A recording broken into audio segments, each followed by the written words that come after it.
అయితే ఇప్పుడు కొలిక్కిపూడి గారి పరిస్థితి ఎలా ఉండబోతుంది అంటారు శివశంకర్ గారు? ఆయన ఏమన్నారంటే, నేను ప్రభుత్వ పెద్దల దృష్టికి చాలా అంశాలు తీసుకెళ్ళినా నన్ను పట్టించుకోవటం లేదు అని అన్నారు. మరి అట్లీస్ట్ మరి ఆయన పడుతున్న వేదన మీద మీలాంటి వాళ్ళు కానీ లేకపోతే గురుమూర్తి గారు లాంటి వాళ్ళు కానీ ఏం చెప్తారు ప్రభుత్వానికి, ప్రభుత్వ పెద్దలకి? కొలిక్కిపూడి ఆయన గురుమూర్తి గారు చెప్పినట్లు అమరావతి ఉద్యమంలో మంచి ధీటైన పాత్ర పోషించాడు. ఆయన విద్యావంతుడు. ఆయనేమి చిన్నపిల్ల చదువు లేనివాడు, లేదంటే ఏదో తెలియక మాట్లాడే వ్యక్తి కాదు. సివిల్ సర్వీసెస్ కోచింగ్ ఇచ్చి ఇన్స్టిట్యూట్ రన్ చేసిన వ్యక్తి ఆయన.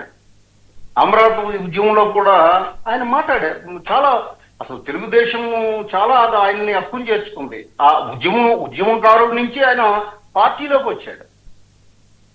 ఇవన్నీ ఏమిటంటే వాళ్ళ అధినేత నారా చంద్రబాబు నాయుడు గారు వచ్చాక వాళ్ళు పరిశీలిస్తారు, ఎక్కడ తప్పు జరిగిందో ఏదో వాళ్ళు ఏ చర్యలు తీసుకోవాలో అదంతా వాళ్ళ అంతర్గత వ్యవహారం చేస్తారు.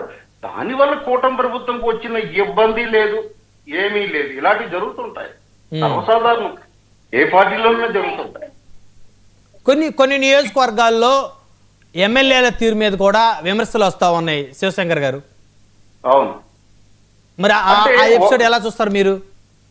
ఇక్కడ ఏమవుతుంది అంటే ఎమ్మెల్యేలు వాళ్ళు అర్థం చేసుకోవాలి ఈ పరిస్థితిని. ఏదైతే చంద్రబాబు నాయుడు గారి, పవన్ కళ్యాణ్ గారి మధ్యలో ఉన్నటువంటి ఒక రకమైనటువంటి అవగాహన, ఈ రాష్ట్ర అభివృద్ధి కోసం ఉన్నటువంటి అవగాహన కింద లెవెల్ వరకు అర్థం చేసుకోవాలి.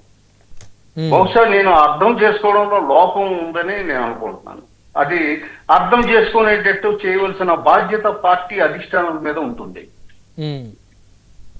కొత్తగా ఎమ్మెల్యేలు అయిన వాళ్ళలో చాలా మంది వారి వ్యవహార శైలి బాగలేదనేటువంటి విమర్శలు అన్ని పార్టీల ఎమ్మెల్యేల మీద, కొత్తగా ఎమ్మెల్యేలు అయిన వాళ్ళలో మెజారిటీ పర్సంటేజ్ ఎక్కువగా వినపడతా ఉంది.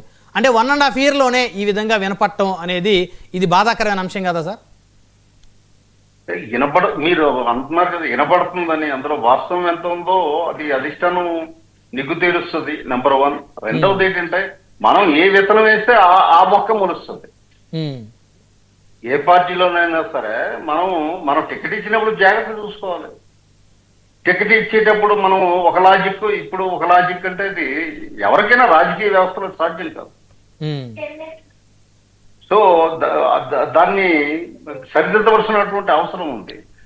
ఈ సందర్భంగా ఏంటంటే తెలుగుదేశంలో ఇంత ముందు కానీ నేను 95 నుంచి చూస్తున్నాను, సీఎం చంద్రబాబు నాయుడు గారి దీంట్లో కొత్తగా అయిన వాళ్ళకి ఆయన ఎప్పుడు కూడా ఒక వర్క్ షాపులు కండక్ట్ చేసేవారు.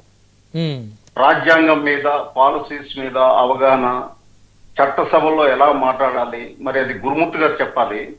ఇప్పుడు ఈ కొత్తగా ఎన్నికైన వాళ్ళకి అది ఆ రకమైనటువంటి కార్యక్రమం జరిగిందో లేదో నాకైతే తెలీదు. ఆయన ఎప్పుడు కూడా ఏంటంటే కొత్తగా వచ్చారు కాబట్టి వీళ్ళకి సరైన ఇన్పుట్స్ ఇవ్వాలని ఉద్దేశంతో కండక్ట్ చేసేవారు.